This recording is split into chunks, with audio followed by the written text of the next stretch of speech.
এটা বিৰল আশ্চৰ্যকৰ আৰু অভাৱনীয় মহাজাগতিক ঘটনা সূৰ্যৰ পৰা বিচ্ছিন্ন হ'ল এটা খণ্ড নাছাৰ জেমছ ৱেব টেলিস্কোপত ধৰা পৰিল সেই ঘটনা মহাজাগতিক ঘটনাটোৰ এটা ভিডিঅ' প্ৰকাশ হৈছে টুইটাৰত ভিডিঅ'টো প্ৰকাশ কৰিছে বিজ্ঞানী টমিথা স্কোভে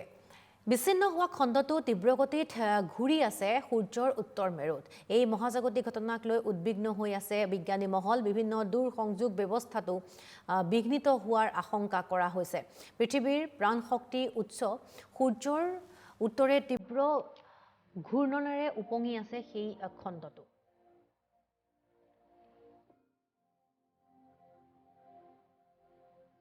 আমি জনাইছো আপোনালোকক এটা বিৰল আশ্চৰ্যকৰ আৰু অভাৱনীয় মহাজাগতিক ঘটনাৰ কথা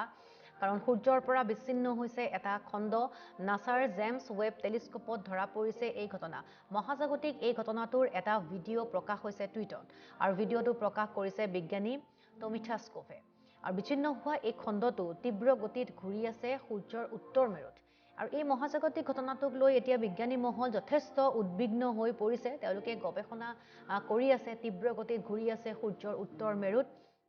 বিভিন্ন দূৰ সংযোগ ব্যৱস্থা এতিয়া বিঘ্নিত হোৱাৰ আশংকা কৰা হৈছে পৃথিৱীৰ প্ৰাণশক্তি উৎস সূৰ্যৰ উত্তৰে যেহেতু তীব্ৰ ঘূৰ্ণনেৰে উপঙি আছে এই খণ্ডটো যাৰ বাবে কোনো ধৰণৰ প্ৰভাৱ বিভিন্ন ধৰণৰ বা যিকোনো প্ৰভাৱ পৰাৰ সম্ভাৱনাও আছে গতিকে কেনে ধৰণৰ প্ৰভাৱ পৰিব পাৰে সেই কথা এতিয়ালৈকে স্পষ্ট হোৱা নাই কিন্তু বিজ্ঞানীসকলে বৰ্তমান মুহূৰ্তত গৱেষণা তেওঁলোকে আৰম্ভ কৰিছে এতিয়ালৈকে বিজ্ঞানী মহল যথেষ্ট উদ্বিগ্ন হৈ আছে